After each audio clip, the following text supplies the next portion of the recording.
হঠাৎ করে থানা থেকে কল আসলে অথবা আপনার নামে কোনো গ্রেফতারি পরোয়ানা বা ওয়ারেন্ট জারি হয়ে গেলে আপনি কি করবেন, সেই বিষয় নিয়ে আজকে কথা বলবো। আশা করি ধৈর্য সহকারে শুনলে ভালো কিছুই পাবেন।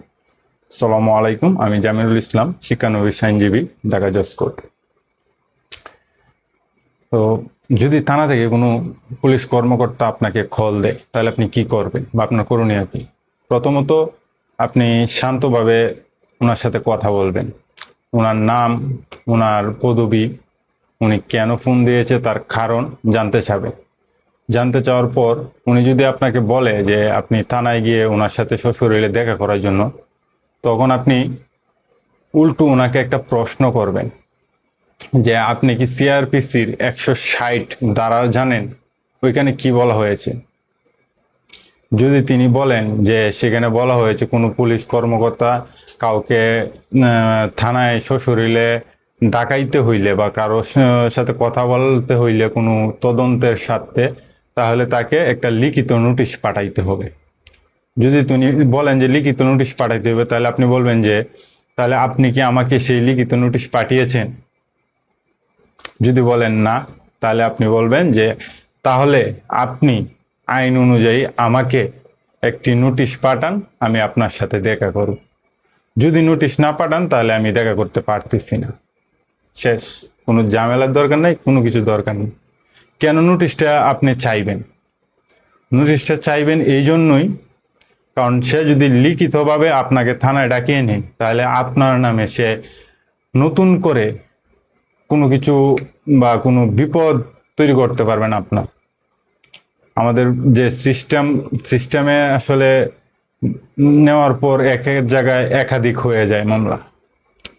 তো এই জন্য একের জায়গায় যাতে একাধিক মামলা না হয়, এই জন্যই আপনি একটা লিখিত নোটিশ চাবেন, এবং লিখিত নোটিশে অবশ্যই তিনি কারণটা লিখবেন। সো ওই কারণেই আপনাকে প্রশ্ন করা হবে। তার মানে আপনার কাছে একটা আইনি একটা ডকুমেন্ট থেকে যাবে যে আপনাকে অমুক কর্মকর্তা ডাকিয়েছিল কয়টার সময় এইভাবে এই বিষয় নিয়ে। তাহলে নতুন করে এই টাইমে এই বিষয়ে আর এক্সট্রা কোনো ঝামেলা সে ক্রিয়েট করতে পারবে না। আশা করি বুঝতে পারছেন। এবার আসবো দ্বিতীয় কথায়।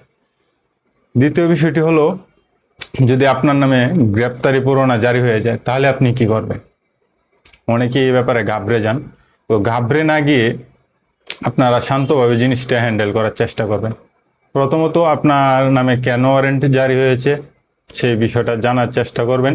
আপনার ওয়ারেন্ট জারি হলে সাধারণত আপনার বাসায় তারা এসে খোঁজ খবর নিবে, বা আপনার প্রতিবেশীদের কাছ থেকে জিজ্ঞাসাবাদ করবে, আপনার খোঁজ খবর নিবে। তো আপনি জানতে পারবেন প্রতিবেশী অথবা বাসার লোকদের মাধ্যমে। তো জানার পর আপনি প্রথম যে কাজটি করবেন সেটি হলো, আপনি যে জায়গায় বসবাস করেন ওই জায়গা থেকে একটু দূরত্বে চলে যাবেন। দূরত্বে গিয়ে আপনার যে ঘনিষ্ঠ লোক বা বিশ্বস্ত লোক তাকে থানায় প্রেরণ করবেন। আপনি নিজে সশরীরে থানায় যাবেন না। যদি আপনার নামে গ্রেপ্তারি পরোয়ানা জারি হয়ে যায় তাহলে আতঙ্কিত হয়ে সশরীরে নিজেই চলে যাবেন না, না গিয়ে আপনার বিশ্বস্ত কোনো লোককে পাঠাবেন এবং তার মাধ্যমে জানার চেষ্টা করবেন যে আপনার কি বিষয়ে ওয়ারেন্ট হয়েছে, কারা আপনার বিরুদ্ধে মামলা করেছে, এবং সেই মামলার কতদিন আগে ওয়ারেন্ট হয়েছে, এবং কোন তদন্ত কর্মকর্তার কাছে এই মুহূর্তে এই কেসটি আছে।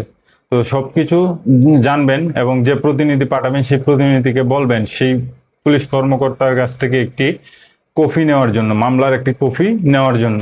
তো এই মামলার কপিটি নেবেন, নিয়ে আপনি কি করবেন? এখন অ্যারেস্ট হবেন, নাকি নিজের পক্ষে এভিডেন্স জোগাড় করার জন্য কিছুটা সময় নেবেন? যদি হয় যে নিজের জন্য নিজের পক্ষে এভিডেন্স সংগ্রহ করব এবং সেফ জায়গায় থাকব, তাহলে আপনি যে কাজটা করবেন সেটি হলো আপনি সরাসরি হাইকোর্টে চলে যাবেন। হাইকোর্টের একটি এক্সক্লুসিভ পাওয়ার আছে বা ব্যক্তিগত ক্ষমতা আছে, যে হাইকোর্ট যদি কাউকে মনে করেন যে 3 সপ্তাহ, 5 সপ্তাহ, 8 সপ্তাহ, 10 সপ্তাহ জামিন দিতে পারেন। তো আপনি হাইকোর্টে আবেদন করার পর আপনি সেই জামিনটা নেবেন। সেই জামিনের ডেটটা নেওয়ার পর সেই জামিনের কাগজ এক কপি থানায় পাঠিয়ে দিবেন। অনেকে এই জায়গায় ভুল করে কপিটা থানায় পাঠায় না, যার জন্য পুলিশ তাকে আবারও হয়রানি করে। সো প্রথমত সে এই হাইকোর্টের জামিনের কপিটা থানায় পাঠাবেন। থানায় পাঠানোর পর আরেকটা কপি নিজের কাছে রেখে দিবেন, এবং আপনি সেই নির্দিষ্ট সময় পর্যন্ত বাহিরে উন্মুক্তভাবে ঘোরাঘুরি করতে পারবেন। এবং আপনার পক্ষে যত এভিডেন্স আছে সব সংগ্রহ করবেন এবং চেষ্টা করবেন যে ব্যক্তি মামলা করেছে তার সাথে কোনোভাবে সমঝোতা করা যায় কিনা, এটা সমাধান করা যায় কিনা বসে কোনোভাবে। তো যদি করা যায় তো করতে পারলে ভালো, আর যদি না করতে পারেন তো হাইকোর্টের দেওয়া সেই এই নির্দিষ্ট সময় পার হয়ে যাওয়ার পর আপনার যে জেলা কোর্ট আছে সেই জেলা কোর্টে আপনার একজন অ্যাডভোকেটের মাধ্যমে গিয়ে আপনি স্যালেন্ডার করবেন এবং কোর্টে হাজিরা দিবেন, দিয়ে তারপর সেই কোর্ট প্রসেসিং এ আপনার মামলা কন্টিনিউ করবেন।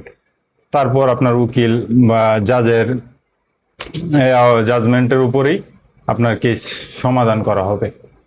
সো আশা করি বুঝতে পারছেন। সকলকে ধন্যবাদ। আসসালামু আলাইকুম। আর আমার চ্যানেলটি যেহেতু নতুন, এটিকে লাইক কমেন্ট সাবস্ক্রাইব করে দিবেন। ভালো ভালো আরো আপনার অধিকার জানতে পারবেন।